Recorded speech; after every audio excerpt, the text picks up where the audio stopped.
नमस्कार मैत्रिणींनो. ठरलं तर मग या मालिकेच्या 25 एप्रिलच्या एपिसोडमध्ये काय घडलं आपण जाणून घेऊया. अर्जुन चैतन्य आणि सायलीला सांगतो की प्रियाने रविराजला मॅनिप्युलेट केलंय. आता ही चौकशी काही होणार नाही.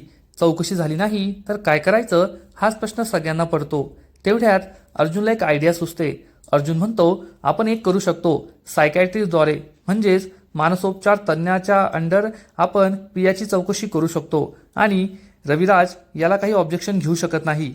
ही कल्पना सर्वांनाच खूप आवडते. चैतन्य म्हणतो मी लगेचच कोर्टातून परमिशन काढतो. सायली विचारते पण कोर्टात अशी चौकशी केलेली चालते का? अर्जुन सांगतो हो, त्याला एक्सपर्ट चौकशी म्हणतात.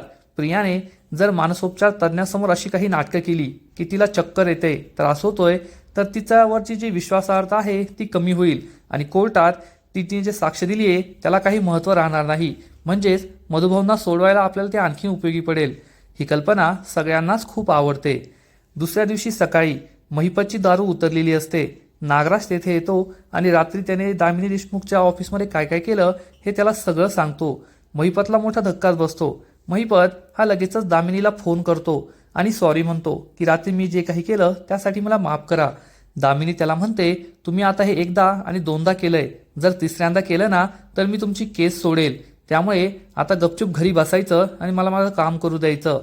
महिपत हो म्हणतो. इकडे सायली अर्जुनवर खूप खुश असते.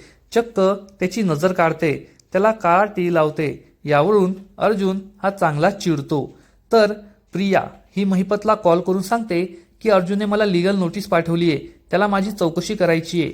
महिपतला मोठा धक्काच बसतो. महिपत चिडून विचारतो मग तुझा बाप काय करतोय, त्याची वकिलीची डिग्री काय कामाची?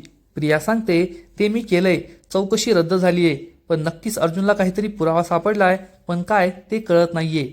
महिपत चिडून म्हणतो ते तुझं काम आहे, मला नाही सांगायचं.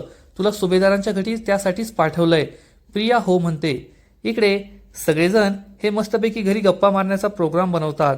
अर्जुन, सायली, प्रताप आणि कल्पना मस्त कॉफी आणि कोकम सरबत प्यायचं म्हणतात. परंतु प्रिया ही नेहमीप्रमाणे मिठाचा खडा टाकून तेथून निघून जाते.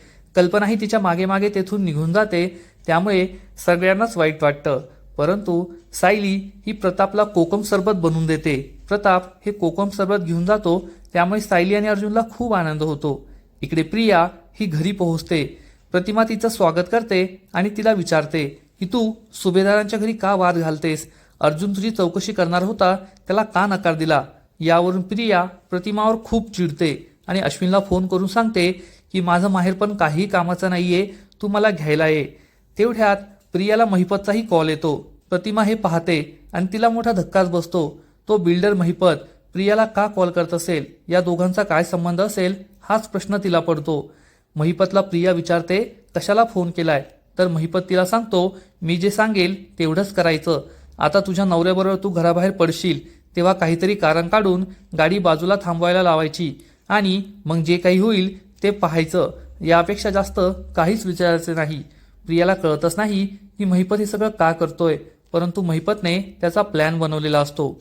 पुढील एपिसोडमध्ये आपण पाहू की प्रिया ही उलटी यायचं नाटक करून रस्त्यात गाडी थांबवायला सांगणार आणि त्याच वेळेस महिपत हा अश्विनला गाडीने धडक देणार आणि त्यानंतर अश्विनला घेऊन घरी सुद्धा येईल. यावरून अर्जुन महिपतवर खूप चिडेल आणि त्याला धमकी देईल की माझ्या भावाच्या केसाला धक्का जरी लावला तरी मी तुला उभा चिरेल.